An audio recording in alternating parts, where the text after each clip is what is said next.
This is our tyGraph page's content navigator page. What this is allowing me to do is better understand how my how my content is performing, the pages are performing within a hub site construct. So there are two ways to organize content in SharePoint. There's the hub site construct, which is the new modern way, or there's the more classic way, which is a site sub-site type of hierarchy. So think site, child site, etc.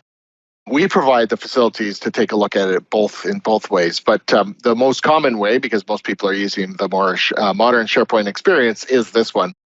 So I can see my hub site breakdown. You can see the nodes as they break down. And of course, I can cross-filter on any one of these particular facets and understand kind of what's going on within each facet. We also have a nice little helper URL here. If you want to actually spring out to SharePoint and take a look at that particular page, will allow you to do so right from tyGraph. So it shows that ability to go take action on things that you may find within your analytics.